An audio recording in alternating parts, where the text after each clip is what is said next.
Good morning. Oh, what a wonderful response. We're going to start with some singing this morning. We're going to be singing People Gonna Rise Like the Water. This is the one we started last week. A piece of anonymous protest music about climate change. So,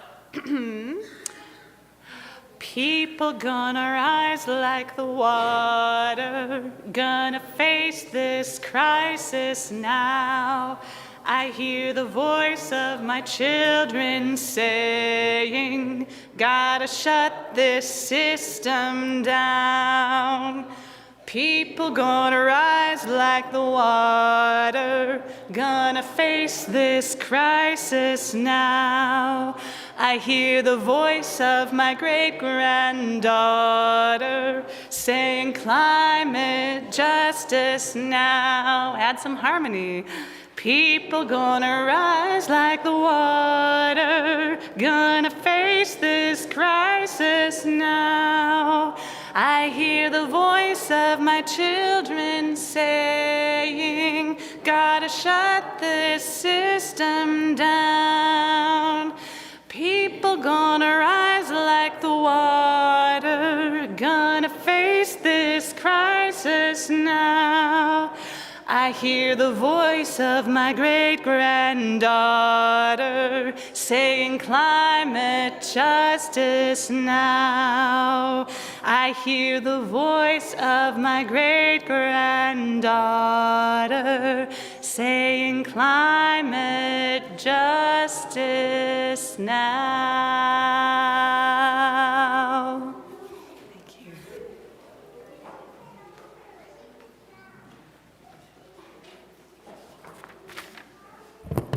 Good morning. My name is Carl and I'm a secretary on the board of directors.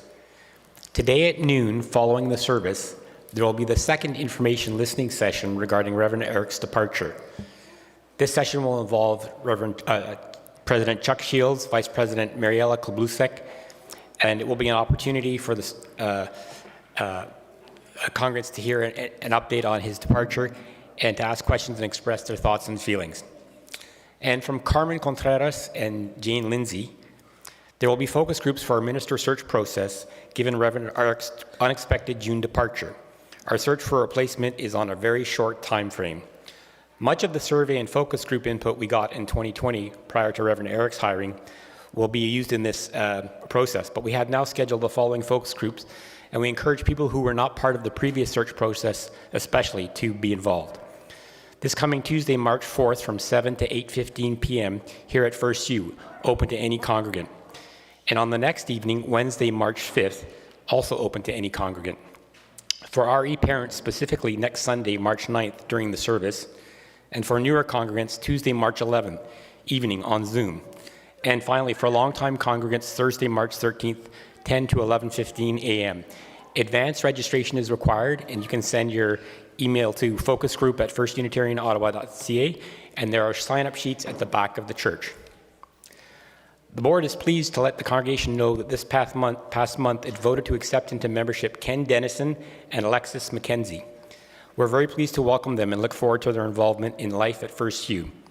In fact, Alexis is joining us this morning in her first worship associate service. In the next few months, we'll have an official welcoming ceremony for all of them.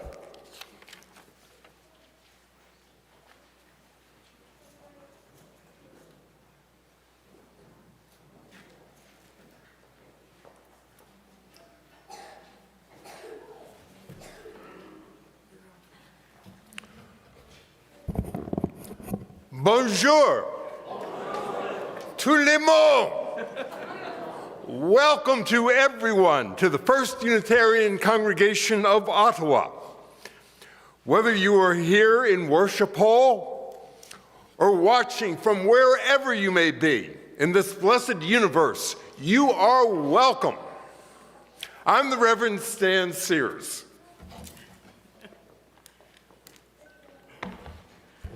And I'm Kate, your worship associate this morning. Welcome to all of you. We acknowledge that our FirstU campus is located on traditional, unsurrendered, and unceded Algonquin and Anishinaabe territory, and that the work of reconciliation is a responsibility of our congregation and of all Canadians. Our goal is to educate ourselves and all those that have the willingness to understand, to be of service to those who are at risk, and to advocate for justice. Soon we'll be joining our voices in song once more, and we'll ask you to rise as you are able in body or spirit. The song is "It Came Upon a Midnight Clear," number 244 in your gray hymnal, and the lyrics will be on the screen. Now, we know some of you are wondering now, so we're going to sing a Christmas carol in March. What's going on? But you'll have noticed the title of the sermon, and if you look in your gray hymnal, there's more of a hint. And of course, Reverend Stan will have more to say in his sermon. So let us begin. It Came Upon a Midnight Clear. Thanks, Jen.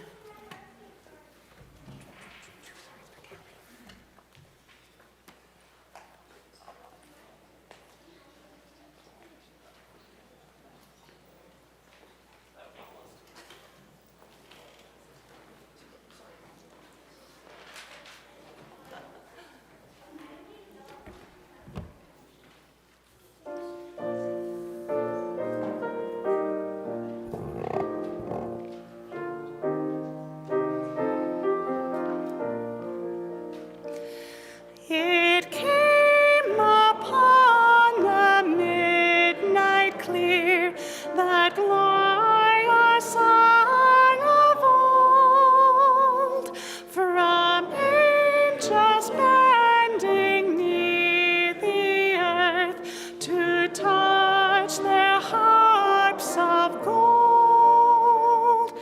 Peace on the earth to all goodwill, from heaven the news we bring. The world in solemn stillness lay to hear the angels sing. Still through the cloven skies they come, with peaceful wings unfurled,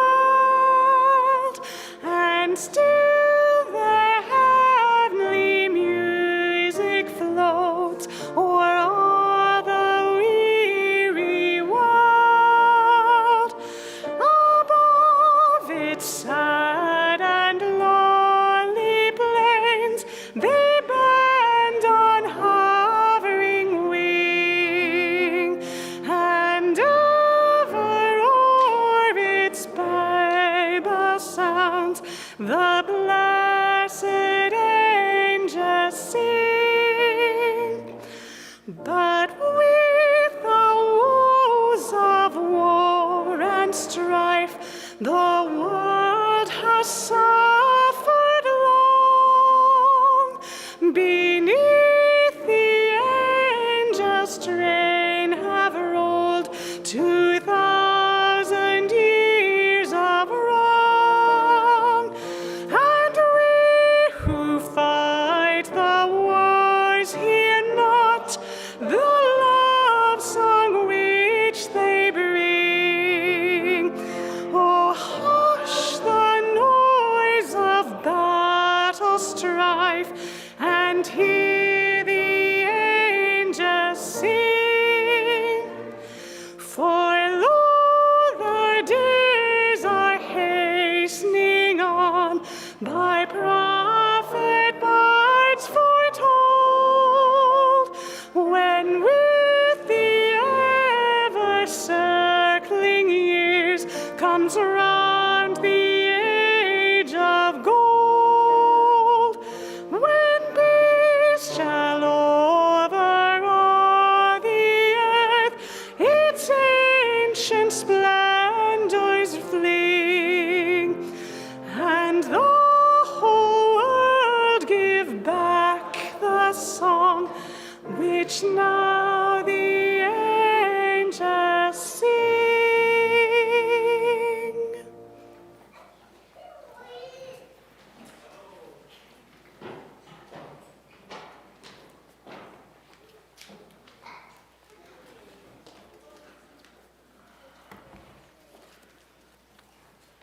As health challenges continue, do take care and take advantage of online opportunities at FirstU to stay in touch.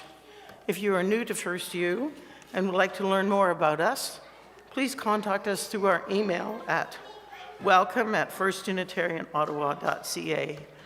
If you're right here in Worship Hall with us this morning, would like more information, Carol is at the welcome table. There she is waving to us at the back of the pews. We encourage you to sign up to receive the EUU, our weekly email newsletter. Sign-up information is available on our website under the Communications tab or as a QR code on the back of our printed programs. Check our Facebook and Instagram pages and our website for notices and updates. Our calendar continues to be as full as ever, though some of our activities still take place online. This morning, each of us is welcome. We, of any heritage or faith, whatever our burdens, of any culture or race, of any gender or orientation, in any body, all that we are. Today, we are all a part of this spiritual community. Now, Reverend Stan will light the chalice.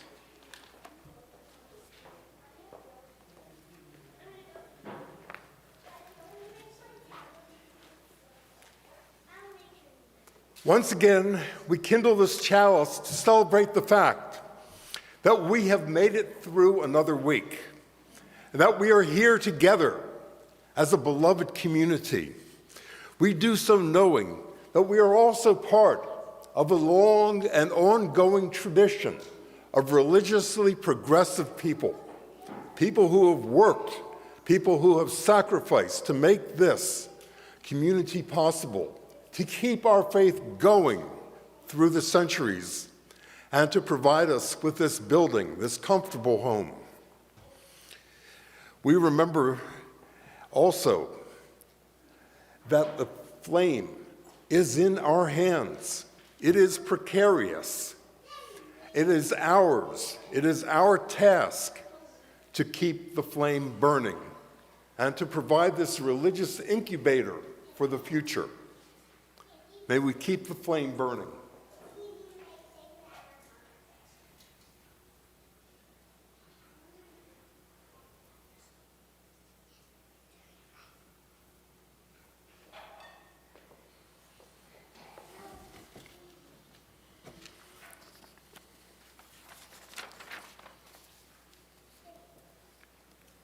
Our chalice is lit. Let us worship together.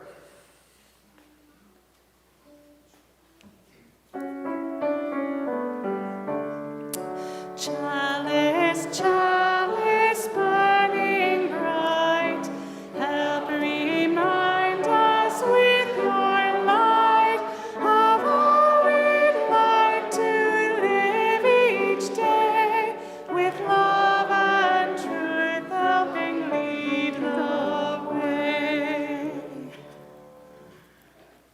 We now have a short opening reading. Look to the End by Dorothy Livesey. And if I hurt my knee, my good leg shows my poor leg what to do. And if I hurt my arm, my good arm rubs my hurt arm into place. If I hurt an eye, my good eye sees beyond the other's range, pulls it onward, upward into space. The sun's eye warms my heart, but if my good heart breaks, I have no twin to make it beat again. And now Reverend Stan will do The Story for All Ages, Love You Forever by Robert Munch. If you feel young or young at heart, please come forward to listen to the story. Where's your mic?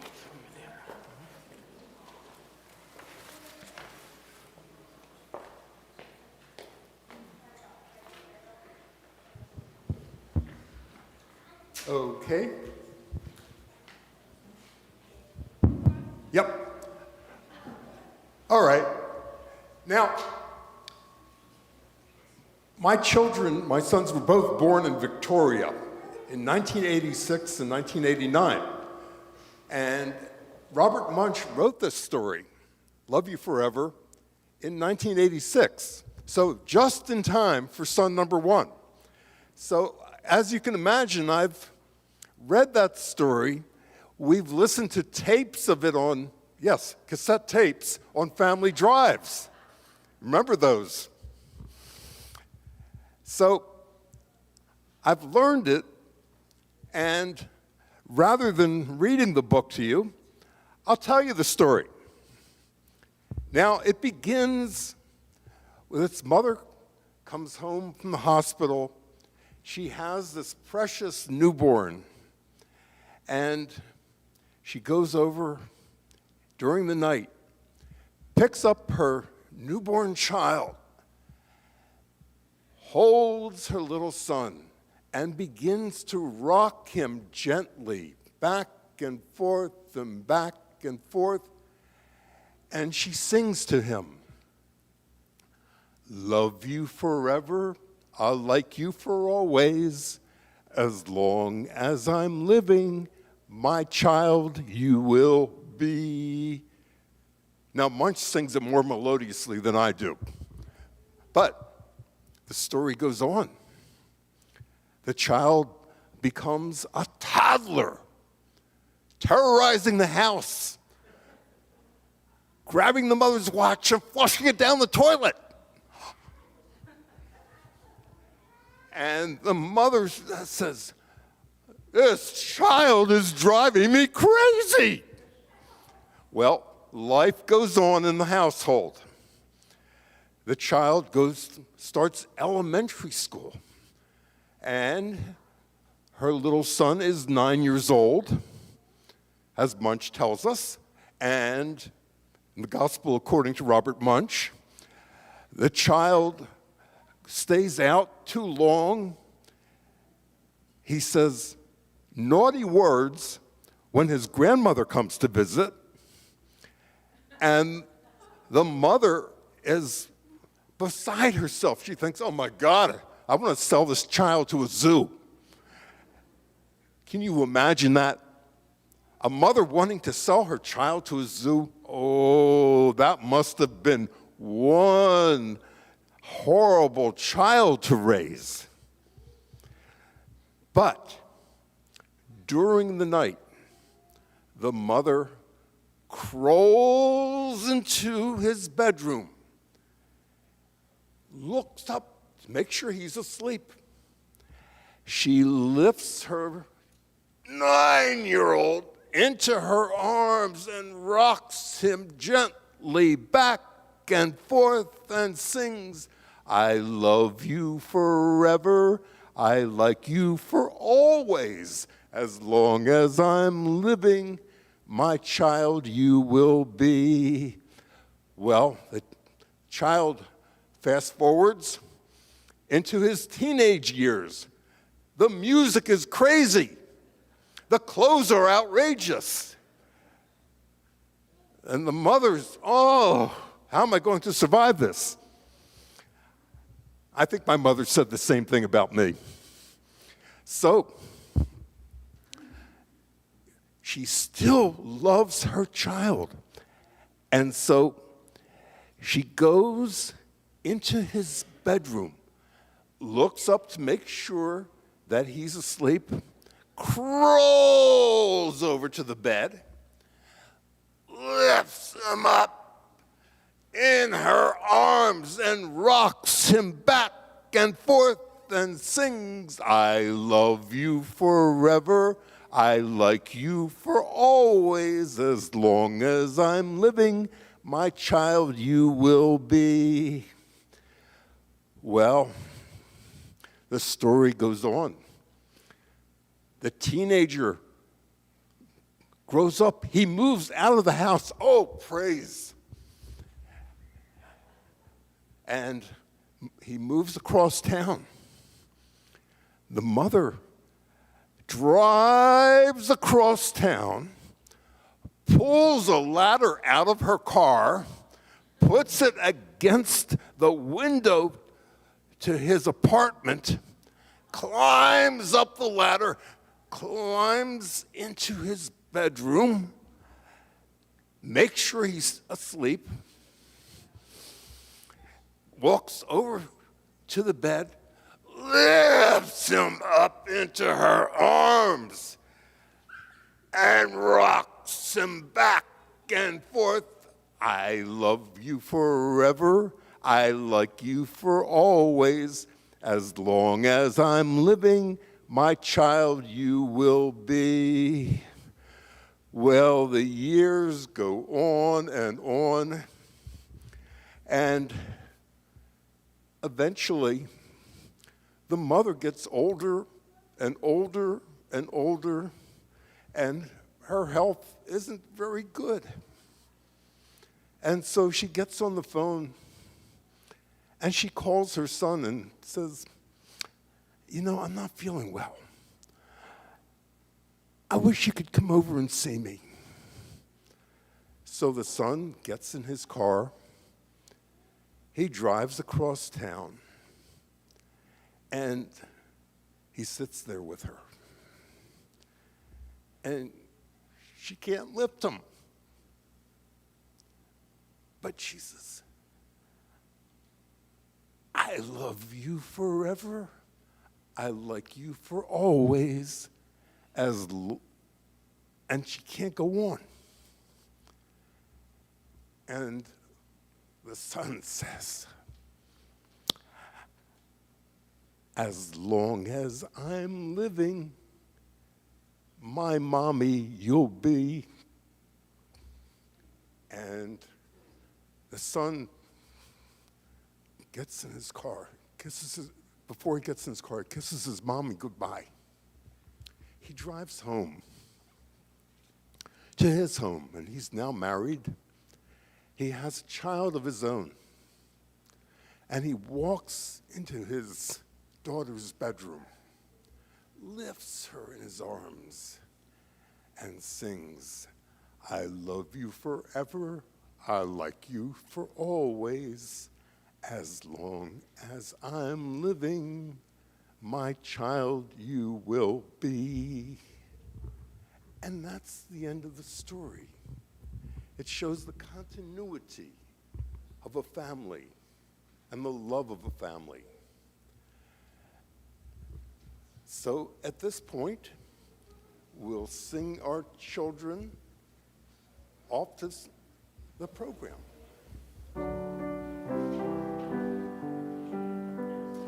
Beneath our arms we shelter you.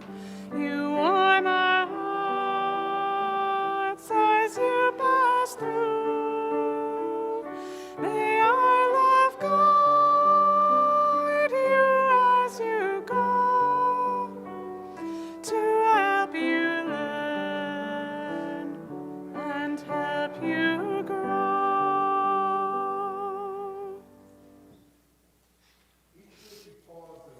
Together in recognition of the joys and the sorrows in our lives and across the globe. We honor our celebrations and challenges by placing a stone in a bowl of water. As the ripples extend outward, imagine them continuing out beyond these small bowls, out through and past our pews, and out into the larger community of all.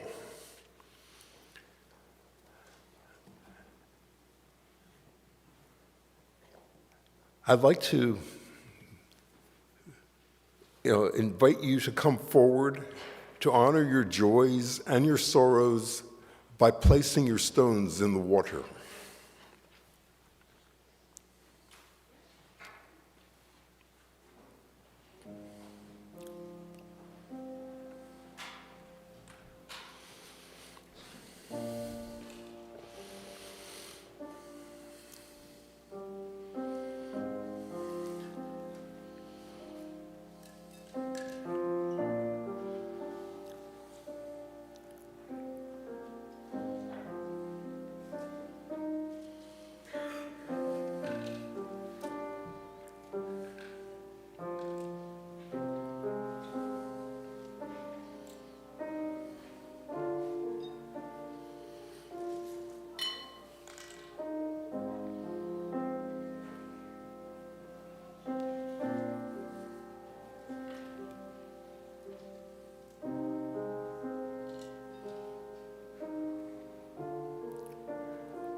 As always, the last stone that I've placed in the water is the one for the joys, the sorrows that reside in our hearts. As we come to this time of silent contemplation, let us open our hearts to the people of our world who are living under conditions of warfare and persecution. Whether they're the trans people of the United States, the starving people of Gaza and Sudan, people throughout our globe who are suffering right now. Let us hold them in our hearts, and let us remember people who are traveling not because of choice in all cases, but because they have to. The refugees of our world, seeking sanctuary. May we do what we can, all that is in our power, to create a society where people will not be homeless, where everyone will have adequate nutrition, where people will not be persecuted, but all will live in peace and security. For these and all the other joys, the sorrows that reside in our hearts, let us turn now to a time of silent meditation.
Our second reading for this morning is the poem Threat by Denise Levertov. You can live for years next door to a big pine tree, honored to have so venerable a neighbor, even when it sheds its needles all over your flowers, or wakes you dropping big pine cones onto your deck at still of night. Only when, before dawn one year, at the vernal equinox, the wind rises and rises, raising images of cockleshell boats tossed among huge advancing walls of waves, do you become aware that always, under respect, under your faith in the pine tree's beauty, there lies the fear. It will crash someday down on your house, on you in your bed, on the fragility of the safe dailiness you have almost grown used to.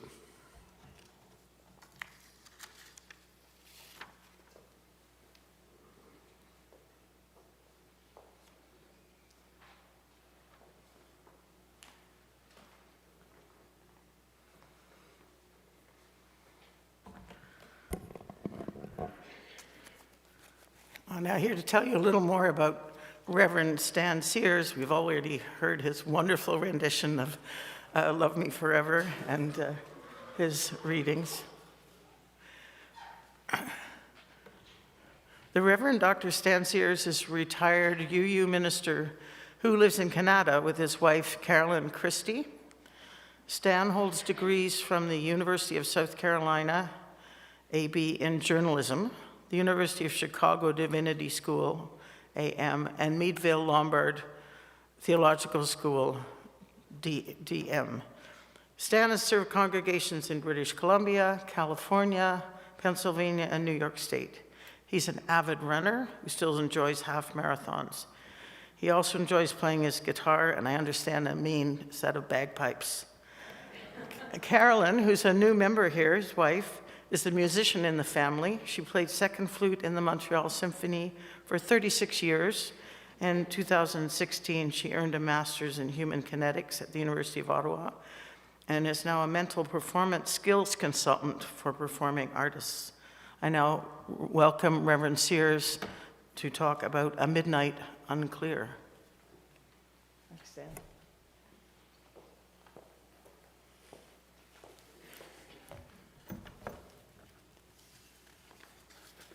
Thank you, Kate.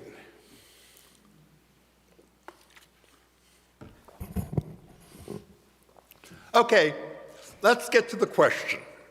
Why are we singing It Came Upon the Midnight Clear in March? Good question. Circuitous answer. As some of you know, I'm a retired Unitarian Universalist minister. When Eric asked me to preach today, I faced a decision. I could either pull one off the computer, or I could put myself back into the old sermon writing mode, even if that meant staying up all night Saturday. I didn't have to. I got some sleep. So I decided, what should I preach on? Now, it's not exactly as though I've been preparing for my next sermon. I've been retired for 5 years. Actually, longer. Scary. Time flies when you're having fun in retirement. So I thought of one predecessor who went to a congregation and had a much longer ministry in his succeeding congregation. His advice was, keep the congregation creatively off balance. Well, I didn't think that would be fair to Eric or whoever succeeds him. And besides, I don't know you well enough to know what's balanced or what's unbalanced. Still, it did factor into my thinking. I thought about another colleague who said, preach about what's keeping you awake at night. Another great idea. Well, I'll do my best to keep you awake for the next 20 minutes or so. Since ministers and musicians seem to enjoy working in threes, I'll share a lesson that I learned after a parishioner came into my office. She had more misery than that character in Little Abner who had the thundercloud over his head. Her marriage was, her daughter was difficult, to say the least, and she had cancer. We spoke for a while, and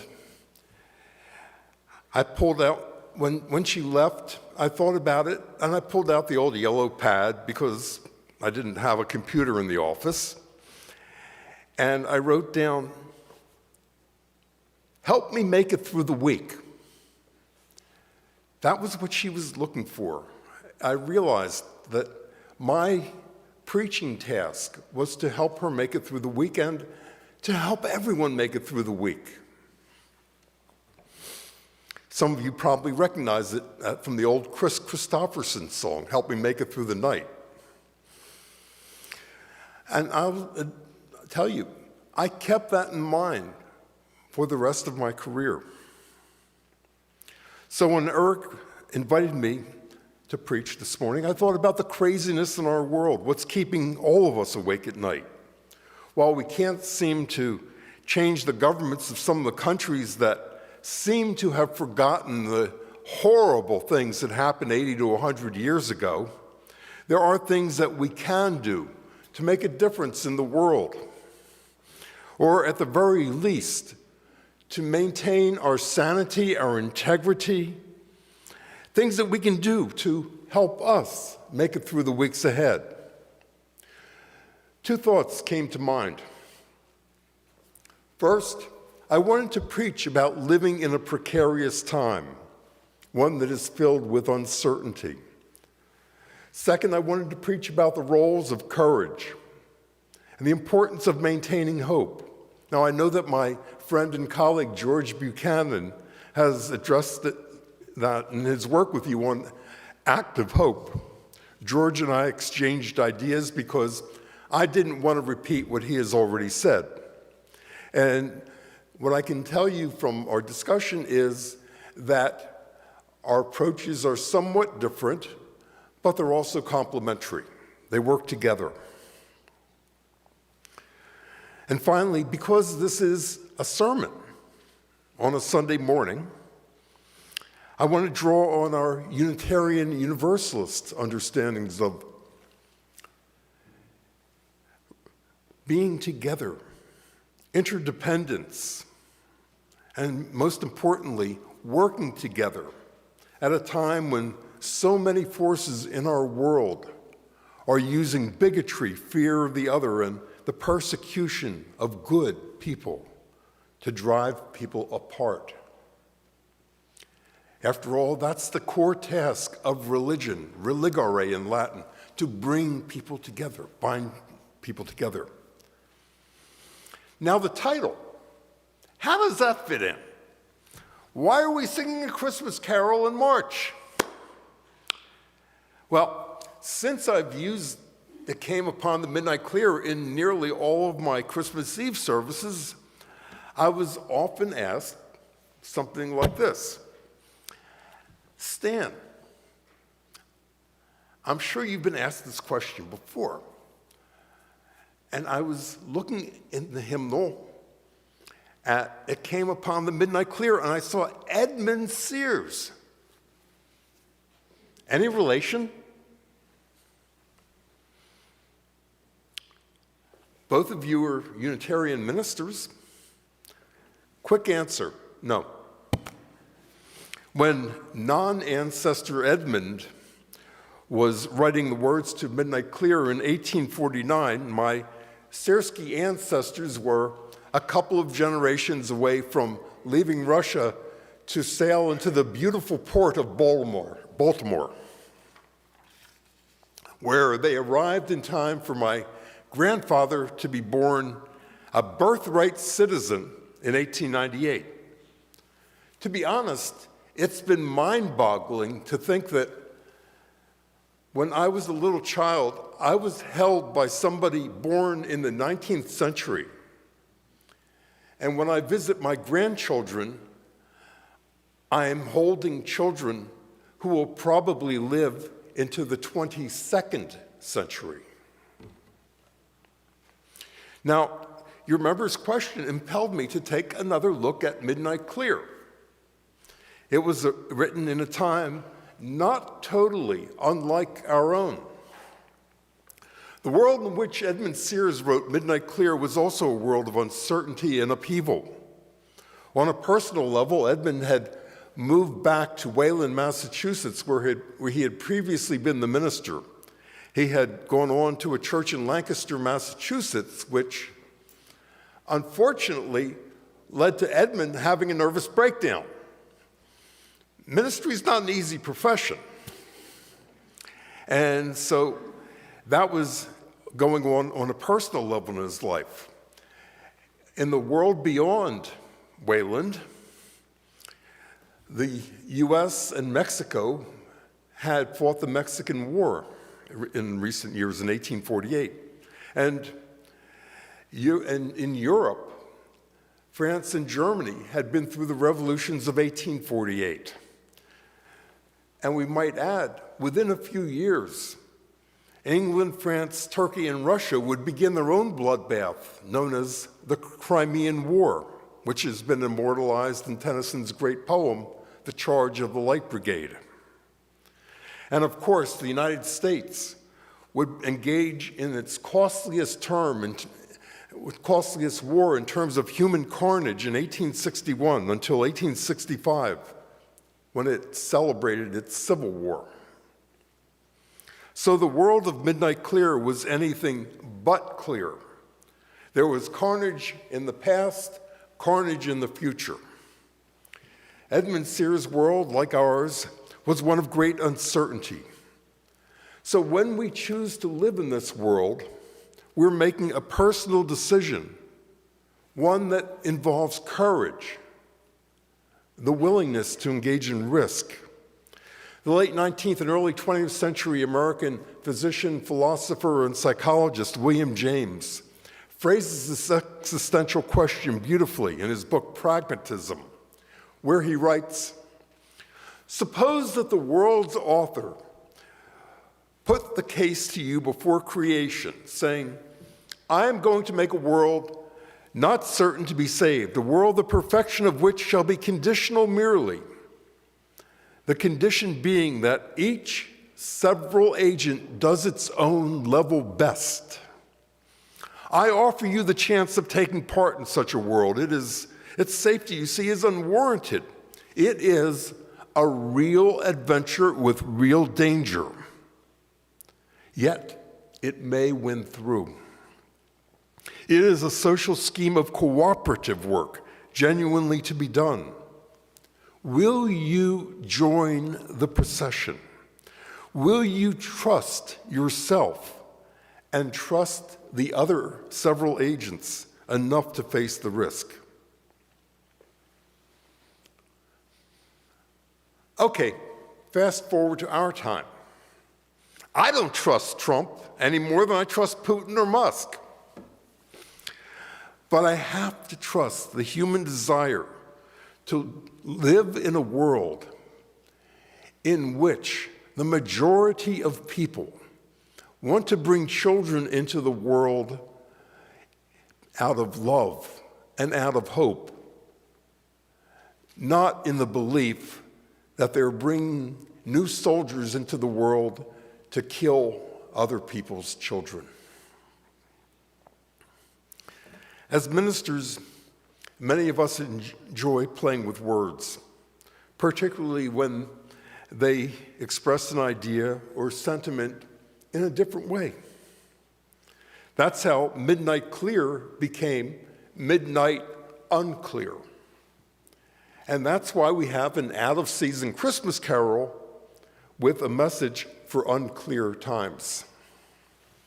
Now, although the current American president rambles on about annexing Canada, it's pretty clear that he has no understanding of Canada and its people. While it would not mean adding 41 million Democrats, it would mean adding 41 million people who probably wouldn't trade universal health care for the hodgepodge and far more expensive American medical system. I can't tell you how many calls and emails I get from friends who ask, "Can you adopt me?" I often left people with frozen faces when they would say, "I want my Medicare. I don't want no socialized medicine." I would point out, Medicare, US Medicare, is the epitome of socialized medicine, except that you have copays, and it's more expensive. Furthermore, since Trump, Musk, and his muskrats are planning on paying for his tax cuts by eviscerating the Medicaid system to the extent that roughly 24 million people will lose their health care, it's more likely that the lines at the border for immigration are going to be lining up longer, moving north rather than south. Let's be honest. The singular accomplishment of Trump's avaricious northern fantasy has been to unify Canadians in a way that the country has not been unified since Vimy Ridge in 1917. Now, in the 20-plus years that I've either served as a minister in Canada or lived with a Canadian, I've come to appreciate the importance of the social fabric that binds Canadians together. At its best, it evokes the Unitarian Universalist principle of interdependence, living in a society based on cooperation, caring for one another, even if we do not always agree on how this is best accomplished. One way of countering and thwarting the American president's ambitions can be seen in the idea of communities of resistance. This is a concept that comes to us from the Unitarian Universalist theologian Sharon Welch, who writes in her book, A Feminist Ethic of Risk, the model of maturity central to an ethic of risk leads to a particular type of action, a construction of responsible action as the creation of a matrix of further resistance. The extent to which an action is an appropriate response to the needs of others is constituted as much by the possibilities it creates as by its immediate results. Responsible action does not mean one individual resolving the problems of others. It is rather participation in a communal work, laying the groundwork for the creative response of people in the present and in the future. Responsible action means changing what can be altered in the present, even though a problem is not completely resolved. Responsible action provides partial resolutions and the inspiration and the conditions for further partial resolutions by others. It is sustained and enabled by participation in a community of resistance. So you can see there's a sense of continuity. We're not going to accomplish everything in one fell swoop, but we can help nudge the axis of freedom and justice together. Push it along further, like a relay race, handing off the baton to future generations.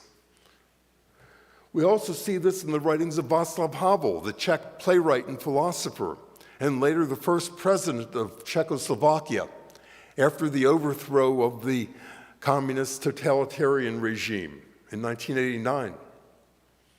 Havel wrote, "Hope is not the same thing as optimism. It is not the conviction that something will turn out well, but the certainty that something is worth doing, regardless of how it turns out. It is also this hope, above all, which gives us the strength to live and to continually try new things, even in conditions that seem as hopeless as ours do now." And Havel was writing from prison. Hold on to that line. Even in conditions that seem as hopeless as ours do now. There are some who would want us to be terrified by that. Autocrats do. Totalitarians do. But people who love democracy refuse to cower.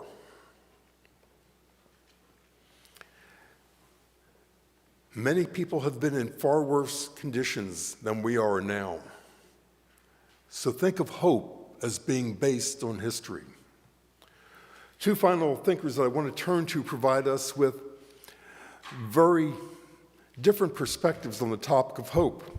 The great French writer Albert Camus spoke of the absurdity of finding meaning in life.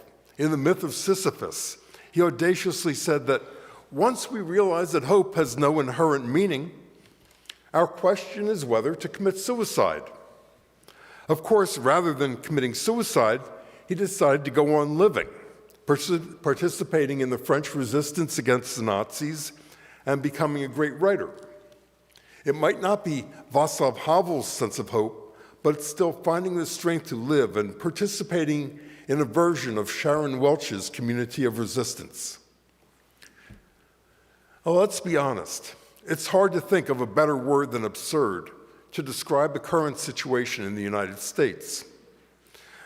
When a history of this period is eventually written, my nomination for the title will be The Incoherence of the Incoherent, which was a paraphrase of the title of the greatest work by the great 12th century Islamic scholar Ibn Rushd, or Averroes. I will add, when Thomas Aquinas and the scholars of the scholastics of Christianity rediscovered Aristotle, whose works had been shunned or burned, they turned to the writings of Averroes, who became known as the interpreter or the commentator. The great Jewish philosopher Moses Maimonides was actually a contemporary of Averroes, Ibn Rushd. They were both born in the same town of Cordoba in Spain. And Maimonides, by the way, responded with what might be the title for a handbook for living through the Trump era, The Guide for the Perplexed. Now, all that was more than 800 years ago. It showed that Muslim, Christian, and Jewish philosophers and thinkers could all live together and could all work together. So how do we make it through this week and next week and the following week? First, we don't engage in denial. This is a time for looking at the dangers facing our world with an understanding that the dangers are real. When I speak with friends, we often ask, is this 1933 or 1939? I know that this congregation has an illustrious history of religious witness. What role will you play in helping to build coalitions and working with others to provide a community of resistance that will be politically ecumenical as well as religiously pluralistic? The coming months and years will provide us with a compassion stress test. Second, we'll be challenged to embody hope. There are plenty of sources that we can learn from and emulate. Totalitarianism and authoritarian demagogues have never been absent from our world. What's different now is that advocates for anti-democratic systems are finding a congenial home in our neighborhood.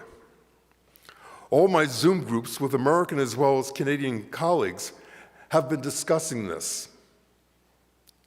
It's keeping us all awake at night.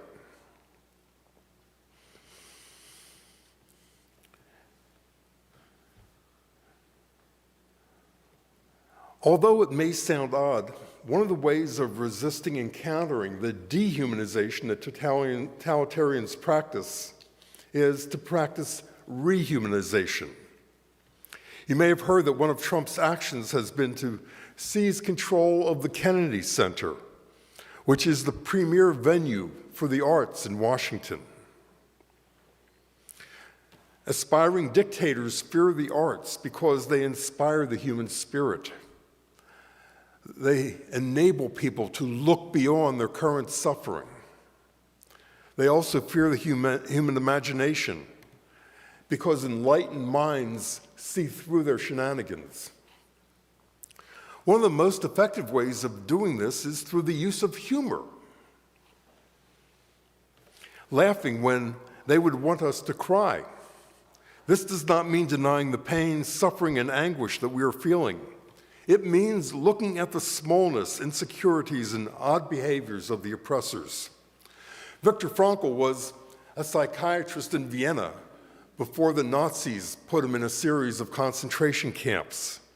In his book, Man's Search for Meanings, he recounts how a capo, one of the Jews who had been used by the Nazis to persecute other Jews, the capo learned that Frankl had been a psychiatrist. And so he went to Frankl and told him his problems with his love life, with his marriage. And Frankl thought, how ironic. The man who's persecuting me wants me to help him. And so Frankl provided psychotherapy. It worked because the man provided extra food for Frankl that enabled him to survive.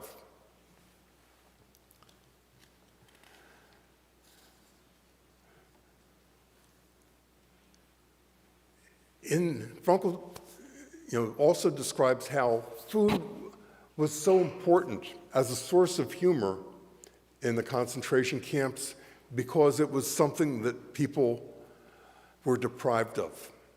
So when they were served their gruel, the soup, all the nutrition, the peas, the pieces of fish or meat that might make their way there, sank to the bottom. So it was common for somebody holding out their bowl to ask the person ladling it to say, "From the bottom, please." One man went to Frankl and said, "I can't believe this nightmare. All this was over and I was at a big dinner. They were serving soup and here I am in a tuxedo and I said, 'From the bottom, please.'" He also describes how there were times when the inmates would lift their spoons and say, "Oh, isn't this great food?" And imagine themselves at dinners. The Nazis, looked at, why are these people laughing? We must be doing something wrong. But Frankl pointed out to the importance of keeping a sense of humor and laughing because it provided balm to the human conscience.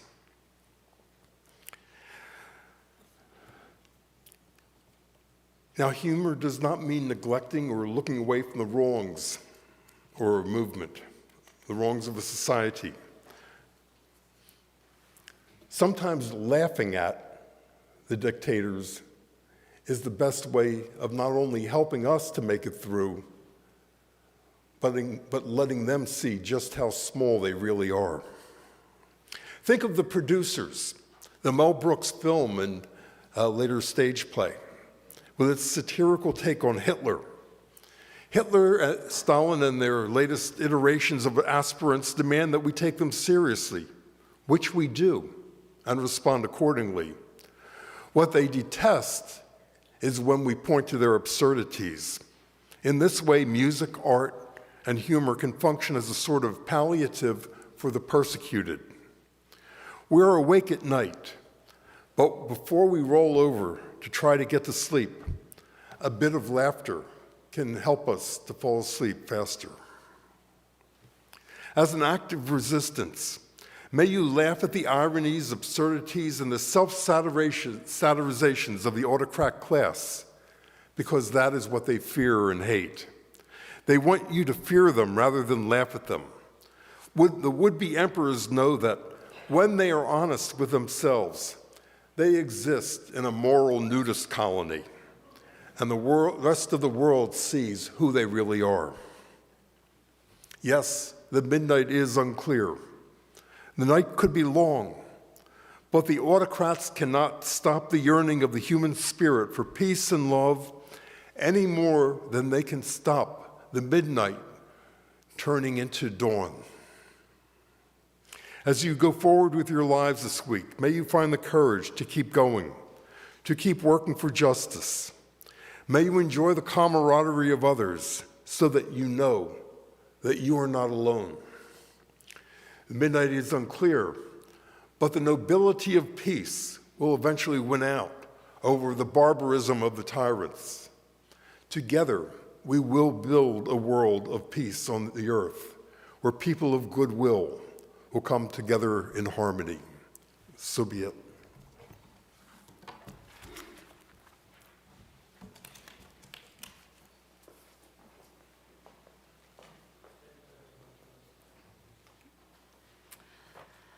I would welcome Chalice up to sing today's choral anthem and say a few words to you before we begin singing. The first is that I want to encourage you to come out next week because we have a special musical guest next service. Kimberly Waigwa, an activist, educator, and conductor from the States, is going to be with us. They are focused on music making as an act of resilience, resistance, protest, the intersection of music making with racial justice and queer advocacy. It's going to be really wonderful. We're very lucky to have them. So be here next week. The piece we're about to sing is I Choose Love by Mark Miller. This piece is dedicated to the Emmanuel African Methodist Episcopal Church in Charleston, South Carolina, which is a church which has an amazing history of championing Black rights and equality and fighting against white supremacy. It also was the site of a mass shooting, a racist mass shooting in 2015. This song was written in response to that by composer Mark Miller, who is a member of the African Methodist Episcopal Church. And it's about, well, you know, I think it speaks for itself. So, yeah. You'll see.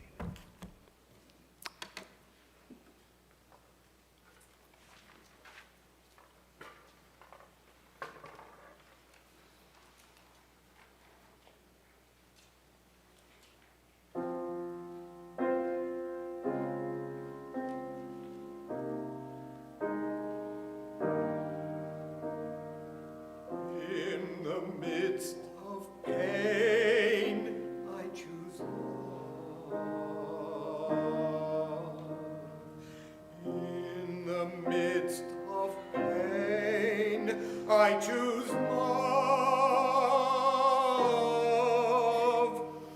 In the midst of pain, sorrow falling down like rain, I await the sun again. I choose love. I choose love.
Thank you very much, Reverend Sears, for your inspiring words, and to Chalice, Jen, Kaylee, and Bob for that very moving anthem.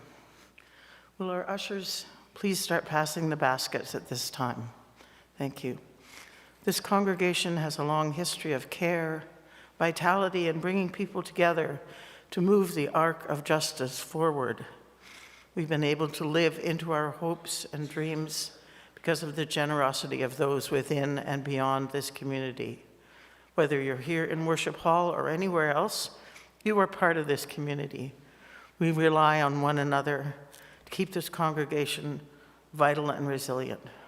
If you have any questions about how you can give, please go to our website or contact our finance manager to find out how to make a donation or keep up with your pledge. Our gifts are freely given and gratefully received. We dedicate these gifts to the work of this community of faith, serving human wholeness, caring for the planet, upholding religious freedom, welcoming the stranger, loving one another. And now let us sing once more together, Guide My Feet, number 348 in the gray hymnal. The words will also be on the screen. Please rise in body or spirit as you're able. Thanks, Jen.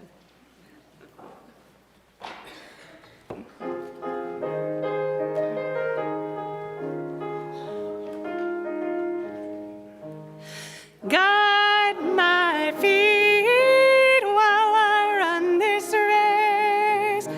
Guide my feet while I run this race. Guide my feet while I run this race. For I don't want to run this race in vain. Hold my hand while I run this race.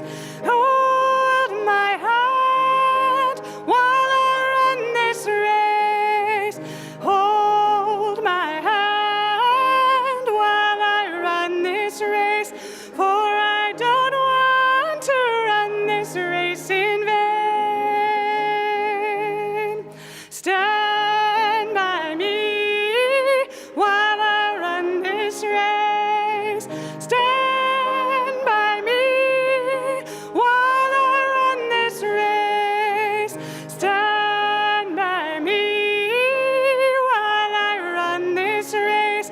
For I don't want to run this race in vain. Search my heart while I run this race. Search my heart while I run this race. Search my heart while I run this race. For I don't want to run this race in vain.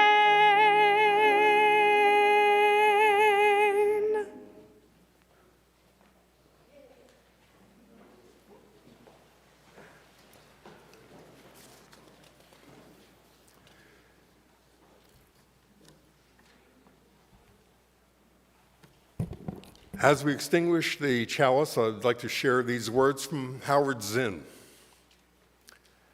If we remember those times and places, and there are so many where people have behaved magnificently, this gives us the energy to act, and at least the possibility of sending this spinning top of a world in a different direction.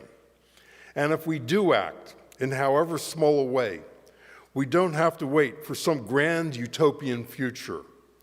The future is an infinite succession of presents, and to live now as we think human beings should live, in defiance of all that is bad around us, is itself a marvelous victory.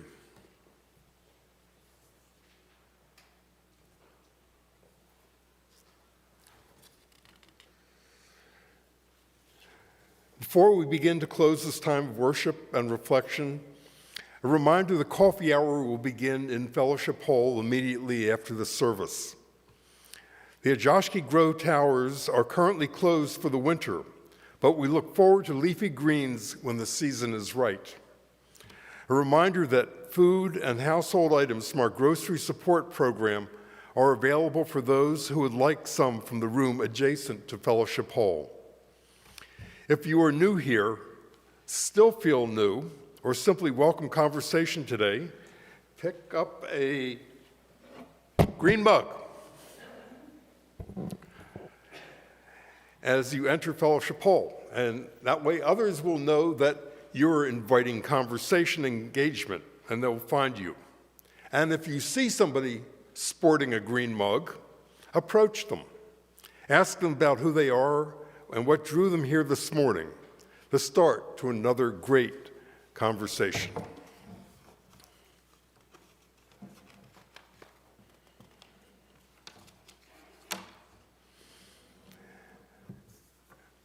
Jen, will you please, Kaylee, will you please bless us again by leading us through our closing song, Spirit of Life, which is number 123 in the gray hymnal. We'll sing through first in English and then en français.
Go forward together in a spirit of hope and love.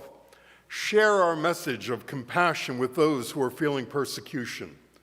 Go forward with courage, knowing that you are not alone. Go in peace. Go in love. Go forward together. So be it.